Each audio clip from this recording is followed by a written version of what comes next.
Hello, my friend, and welcome to TFU News and Views. I am your host, Anthony Brucali, and this is our New York Comic Con 2018 coverage. And in this episode, we're going to talk a little bit about all the amazing Transformers-related stuff I saw in and around New York Comic Con, beginning with Hasbro's fan press only event on the Thursday of New York Comic Con 2018, and so just a little less than a week ago, Thursday morning, Hasbro got a bunch of us together from various Transformers websites, including myself, some folks from Radio Free Cybertron, and the Allspark, Ben from BWTF, and many more. And got us into a room and got us together to check out some of the new toys. And they actually did this in two sessions. So we had a morning session with them that was fairly brief, but it didn't have a lot of stuff to show. But in that session, we covered some Cyberverse, some Bumblebee movie figures. And then in the afternoon session, we went over the reveals and saw the diorama of reveals for 2019's Generations line called War for Cybertron Siege. And if you were around a few months ago in the summer during San Diego Comic-Con, I had appeared on a number of podcasts and gave my views about those reveals then. And actually, my opinion has changed quite a bit. But we're going to go in order. So let's start, because I'm going to go through my pictures. And let's start with the morning reveals. So the morning reveals showed us some one-step changers for Cyberverse, including Wheeljack, which, as a Wheeljack fan, I will most certainly pick up. And it's actually a pretty cool-looking one-step. It's not terribly complex. Looks like it just folds open and everything reveals, but it does have a shoulder-mounted missile launcher. Now, one new thing with the one-step figures going forward in 2019 is that they will have accessories. They'll have either firing missiles or some sort of hand weapon. The Bumblebee we saw had a spinning hand weapon. There appears to be a new Optimus Prime in this one-step group, along with a Prowl and that's a larger Slipstream hiding out in the background, but just looking through my images. And of course, if you want to check out a lot of these images, I posted every single one of them to Twitter. So twitter.com/TFU_info or at TFU_info. And I will be posting these. I think I posted them to Instagram as well, Instagram.com/TFU_info. But I will get these around to Facebook at some point as well. There's also a hot rod with a spinny disc for a hand, and it's a pretty neat little toy. But look, it's one step. They're nothing terribly special, I know. We also had revealed a few of the larger Cyberverse figures, a Bumblebee with a flip-out missile in his hood, and a new Optimus, and a Slipstream. That's the Slipstream in the background, by the way. We also got revealed a few Warrior class figures and a few Legends class, or I guess Legion class figures for Cyberverse. Let's start with the Legion class. We have a Shadow Striker and a Ratchet. And those look pretty neat. And if you like that scale, they'll fit in perfectly with your collection. Now, the Warrior class, we saw a couple of neat things. So there is a Prowl and a Soundwave and a Hot Rod. Now, the gimmick features on these are not nearly as intrusive as they have been on the first wave of Warrior class figures. In addition, Prowl and Mirage, at the very least, and I didn't get to see much of Hot Rod. We didn't have a lot of time in the morning with them for this. And they have knees. Both of them have knee joints, which didn't happen on the some of the previous toys at the Warrior class in Cyberverse. I know that was a big complaint. But they also have some pretty decent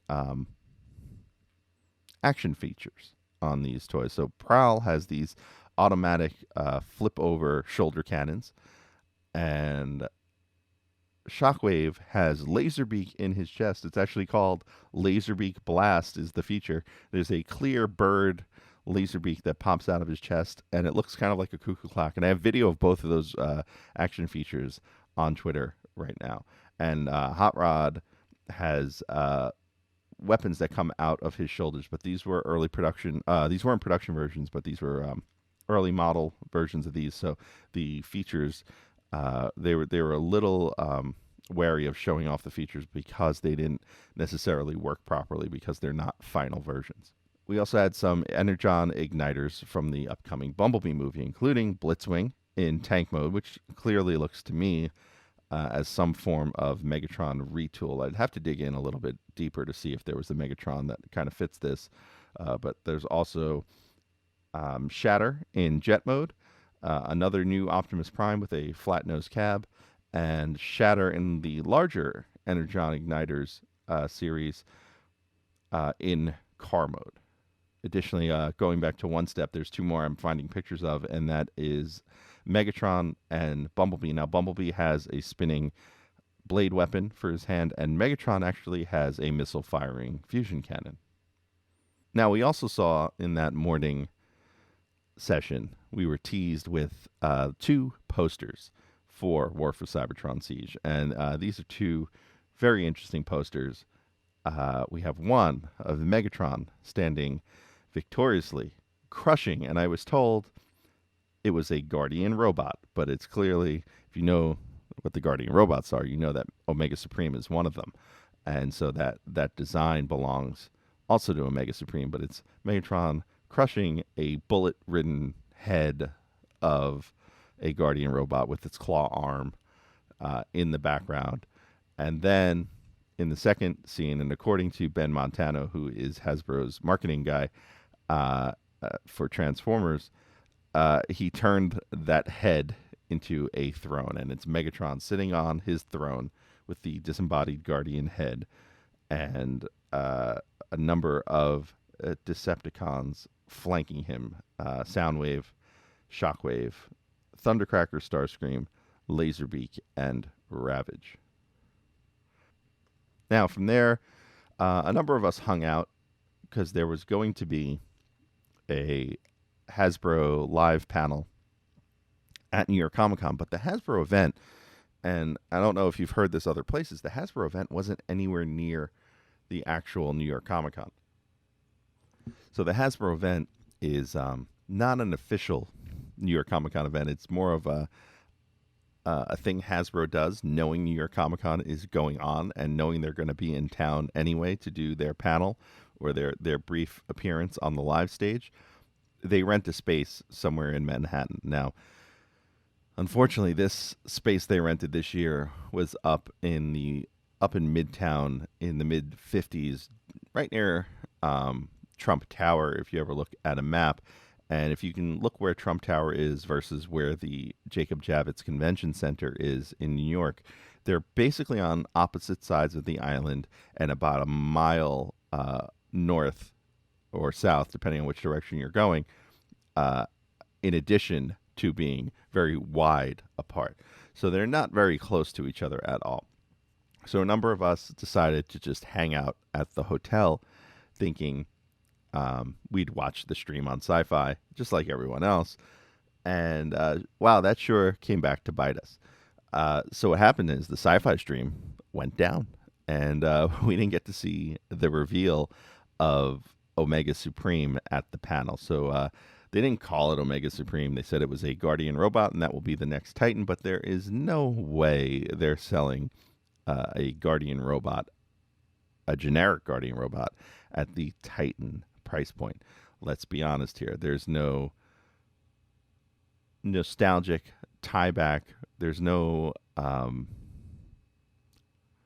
feels. Let's put it that way. There's no way someone is going to go into the store and see that, not knowing it was coming out, and be excited that it's a Guardian robot. They're going to be more excited when it's Omega Supreme. So it looks like the next Titan, which we will see revealed at New York Toy Fair in February, will be Omega Supreme. So we missed out on that, but eventually the Hasbro folks did come back to us and tell us and bring us in for a afternoon session, which we thought was going to be just an interview session, but they brought out this amazing diorama that John Warden, the lead designer on Generations, had put together. And he had mentioned there were some Easter eggs in there. 1 minute here for me as I look for my photos of the diorama and that day. Oh, and probably worth mentioning, in the meantime, while we were waiting for the panel to start, IGN released their official coverage and their official photos. And in those photos were Starscream and his Tetrajet mode, Megatron at leader class and his tank mode, Voyager class Soundwave and his space hovercraft mode, as it's being called, and Shockwave. I'm sorry, I think Megatron is at Voyager class. Yes, he is. And Shockwave at leader class with his space gunship mode and his combined parts surfboard mode, and the deluxe reflector, and that's, I'm sorry, refractor, with an R and a K in that phrase, and his camera mode, which is actually 3 versions of that toy combined. So, 1 o'clock, they decided to let us in to see the diorama. Now, do keep in mind, when we got to see the diorama, I did run a live stream on YouTube. So if you swing over to our YouTube channel, youtube.com/TFU.INFO, and if you're not subscribed, you should be, because you would have gotten a notification that I was broadcasting live on YouTube and would have been able to check out the live footage from the hotel as I was there, and heard all the commentary as well. But if you missed out, no worries. The video is up on YouTube for you to check out. And I've heard some things about the audio quality. The audio quality is what it is. I'm shooting on an iPhone to get you that footage live. So it was a room. I didn't have a microphone on people, so that's just going to be what it is. I recommend throwing on some headphones, playing around with the volume. You'll hear a lot of good quotes. Now, at this display, they pretty much revealed the entire first 2 waves of War for Cybertron, and we got to see that Shockwave in person. We also got to see the new weaponizer in Brunt. We saw a new Duocon in Skytread, aka Flywheels, and we were told one of the things that's neat about that toy is the connection. Now, it doesn't turn into individual robots like Battletrap did, but the connection piece between the top and the bottom is universal with the Battletrap figure that came out in Power of the Primes, which means you can swap lower and upper halves on that toy. And we were also told that it's the exact same size as Battletrap, and so that means they should be pretty much in scale with one another. We saw the weaponizers such as Cog and Brunt. Brunt is the weaponizer for Trypticon, Cog the weaponizer for Fortress Maximus, and we found out that the reflector figures are identical, with a clip-on viewfinder piece for the middle to form viewfinder for the middle piece, and then the rest for the ends. And another interesting note, we found out that if you take those and if you have more than 3, in theory, you can make an infinite camera if you wanted to just put a whole bunch of them together. We also learned that the Soundwave figure has a hidden lamppost mode, much like he was in More Than Meets the Eye, and there's actually a shot on my Twitter feed of that mode painted black and hidden into the diorama. Megatron and Optimus are both at scale now, and we found out about some more not weaponizers, Battle Masters and Micromasters. And so we found out, we knew about Lionizer, but we also found out about Aimless, and I believe it is Bomb Burst? No, that's wrong. Blowpipe. Found about Aimless and Blowpipe as part of the Battle Masters series. And we also found out about the Micromaster Spy Patrol, which is Laserbeak and Ravage in their pre-Earth forms. And the Laserbeak and Ravage both form cassette-like objects that do fit into Soundwave's chest. Soundwave is actually able to push the button on his chest, and Laserbeak has his Cybertronian face that we see in the first episode of the original series. We got to see the Starscream in Tetrajet form, and the two jets, believe they are Visper and Stormcloud. That at that point, we also got to see a bunch of we got to see Movie Masterpiece Bumblebee in the VW Bug mode, and we saw the new New York Comic Con exclusive through Entertainment Earth, which is Studio Series 36 Drift, with 3 baby Dinobots.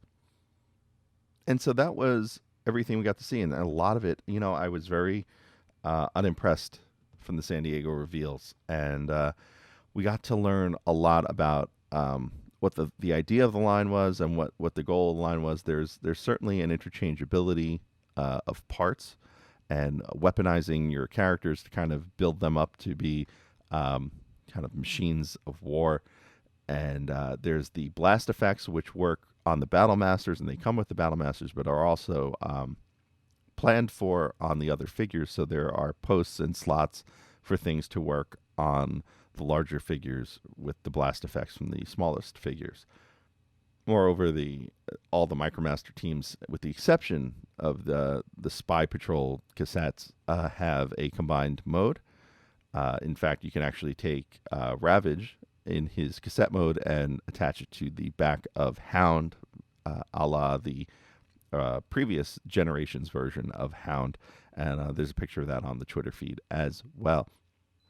We also found out that, one of the things, trying to get back to my initial reactions from earlier this summer in July, and one of the things that bugged me about what we had revealed in the Autobots was character selection. And I thought the character selection was pretty, I don't want to say it was poor. I understood why you were getting Prime and Sideswipe and, and some of the Autobots we've seen a bunch of times. But one of the things I didn't realize, and I think this is very important, is that this line, just like Power of the Primes, is being co-branded between Hasbro and Takara.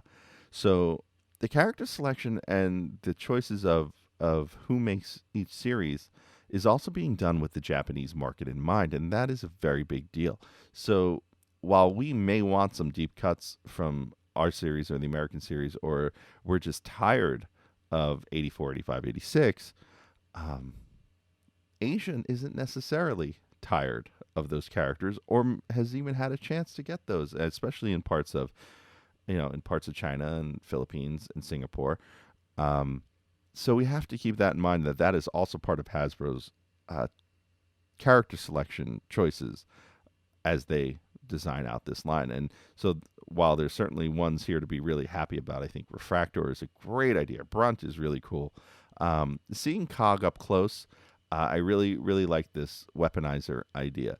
I'm impressed with the Starscream mold. I think it's going to be something other than a Seeker at some point. I'm leaning heavily on it being Skyfire, and I'm not saying Jetfire. I'm saying Skyfire. Look at that nose cone. Part of me feels like there is a plan there, because that leg kibble doesn't make sense for Starscream or the Tetrajets, but it sure makes sense for Skyfire. The Soundwave toy is really nice, real nifty. And even the Battle Masters giving us stuff to then port back to our Titans Return figures in Blowpipe and Aimless to put with Trigger Happy and Misfire is a nice touch. And finally, the rest of the Autobots. Optimus looks really good.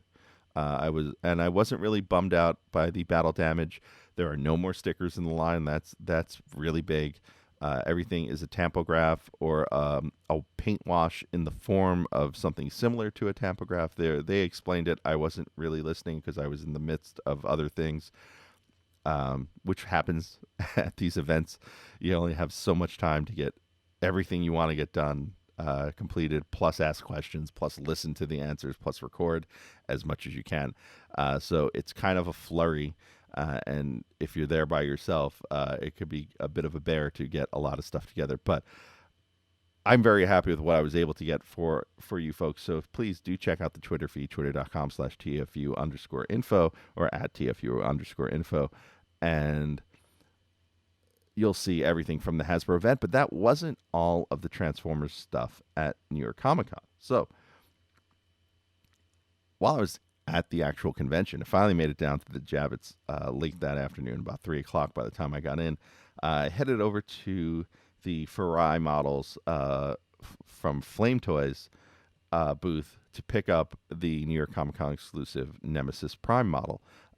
And in doing that, I had to wait online. And waiting online, we got to walk past the display case. And in the display case, they had a really cool looking Star Saber model, which I assume is going to be one of their higher priced figures at about $300. That looks really cool. And there also a Victory Leo to go along with it that does combine with the Star Saber toy. Additionally, there was an Optimus Prime with Axe, which they were actually selling at the event, as well as the Nemesis Prime in the case, and a Bumblebee model inspired by the Action Master with his helipack. And that's pretty cool. And if I come across that, I probably will pick it up. Additionally, in the case, they had their Tarn and Shattered Glass Drift, which are beautiful, but way, way expensive. The Tarn is gorgeous. It really is. And again, on the Twitter feed, you'll find pictures. It's way out of my price range for something like that, but it is really nice. And the Shattered Glass Drift in the red is kind of cool too. And then also in that case was another Optimus Prime and a Lost Light, More Than Meets the Eye inspired Megatron, and the upcoming model kit for Starscream. Additionally, I got to go over to the Super 7 store booth, and the folks at Super 7, if you're unfamiliar with them, they do a lot of Masters of the Universe 3 3/4 inch figures. They also are behind the revitalization of the Muscle Wrestlers brand based on Kinnikuman, and they do basically a bunch of 80s inspired things. They also have muscle figures based on the movie Alien. They have muscle figures based on Masters of the Universe. They have a number of other bizarre 3 3/4 inch lines. And there they also had a New York Comic Con exclusive Optimus Prime, I don't even know what to call it, Super Cyborg. And he is gray like he had died in the movie. And I did not pick this up, but it is kind of neat looking. They also released, and these were not exclusive to New York Comic Con, but they were first released for this event, and those are Keshi surprise figures, and those are basically like decoys. And they are 6 characters in each faction. There's an Autobot box, and there's a Decepticon box, and they are blind packs, so you don't know which one you're getting. So that makes for a lot of combinations. There are 6 characters in each box and 4 colors of each character. So that gives you 24 overall combinations per box per faction. In those groups, in those factions, there are Optimus and Megatron. I believe it is Shrapnel, Starscream, Laserbeak, Soundwave, Wheeljack, Ironhide, Jazz, Bumblebee, and I'm sure I'm missing one. Anyway, I will figure out what the other one is. Oh, wait, here, I have my picture. Optimus, Bumblebee, Grimlock, Jazz, Ironhide, and Wheeljack. And on the Decepticon side, it is Megatron, Shrapnel, Laserbeak, Shockwave, Soundwave, Starscream. And I picked those up. I picked up 4 and 4. I've only opened 3 total out of the 8. And I got an orange Wheeljack, a purple Jazz, and a purple Starscream.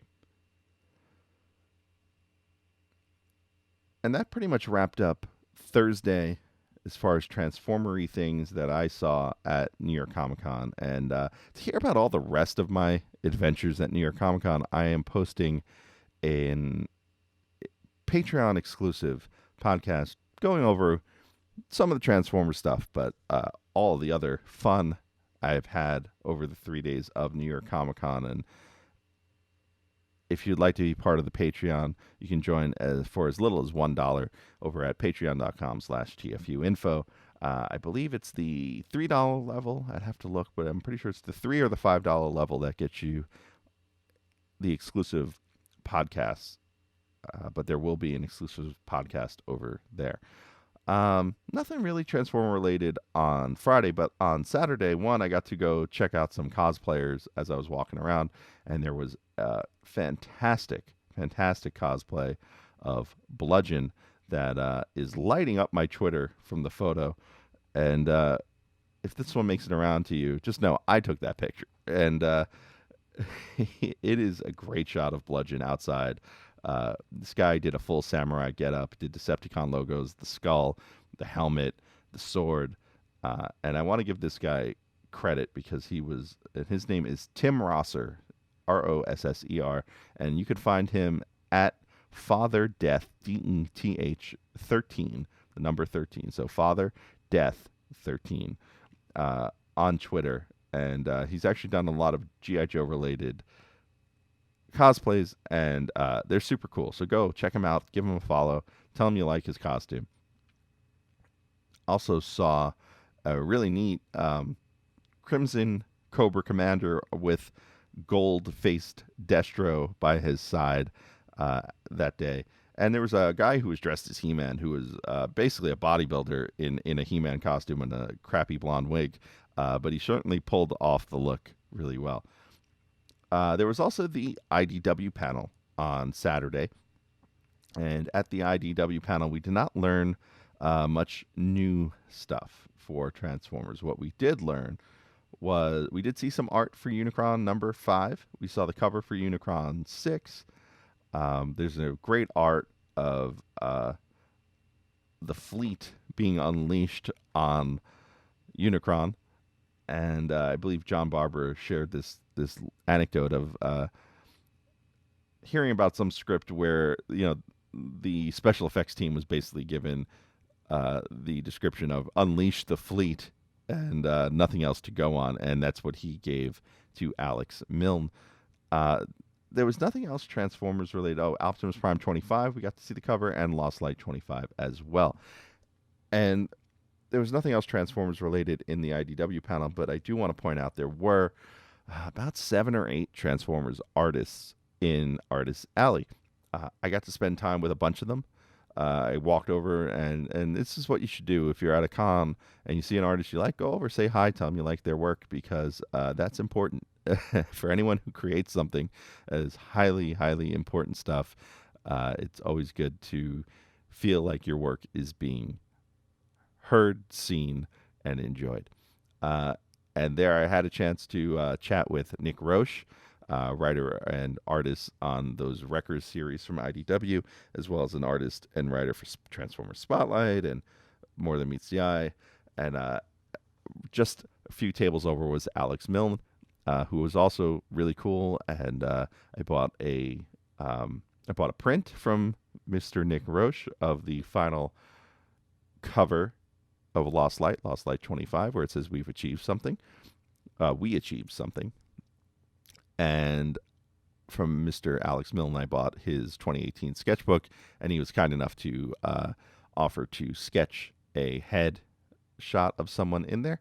And I chose Swerve, and he did this awesome Swerve sketch in the inside cover for his sketchbook. So if you see those guys at a convention, please go over, say hi. They're super nice, and if you can, buy something, because if you're like me, and I have a perk of getting these comics from IDW to review, so I do like to go and support the artists when I can. And if you really do like their art, go out and support them, because they certainly could use it, and they certainly deserve your praise, whether it be verbally or in the form of a couple bucks.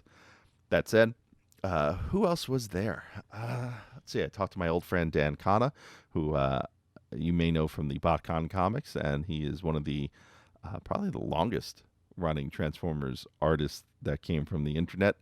And he was there. Andrew Griffith was there. We chatted for a little bit.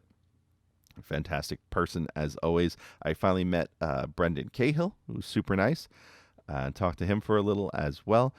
Marv Wolfman was there. Marv Wolfman is a writer, a television writer, probably wrote, I think, 4 or 5 episodes of Beast Machines, but more importantly, wrote The Return of Optimus Prime Parts 1 and 2. And I kept missing him. He was there and he was talking to someone, so I decided to come back, and then he had left for the day. And the next day when I had swung by Artist Alley, he was out to lunch, so I totally missed out on him. Who else was there? Corinne Howell was there. I did not get to speak to her. I popped over to her table for a minute, but she was busy taking care of a commission, so I did not want to bother her. And Brian Shearer was there as well, but I did not get to meet him, but his table looked really cool. I think that covers... Oh, and Livio Ramondelli, who I never met until this weekend, and another super nice dude. We had a great conversation about Transformers, the movie, a little bit, about the death of Wheeljack and others, and picked up his sketchbook as well, which had some great shots in there, and actually has Wheeljack in there, who, as you know, is my all-time favorite character. So that pretty much covers New York Comic-Con for 2018. It was probably one of the best cons I've been to in a while, especially for New York Comic-Con, which I've been to, I think, 5 or 6 years running now. Oh, and as far as toy selection, there wasn't a lot in the dealer room. I mean, they were there, but they were overpriced. I did pick up some dollar comics that were pretty cool, or $2 comics. I did find a neat copy of the Cybertronian Volume 4, which can go with the other issue of the Cybertronian that I found last year at New York Comic Con. And and I did score some free stuff from Hasbro that I will be reviewing at some point in the near future.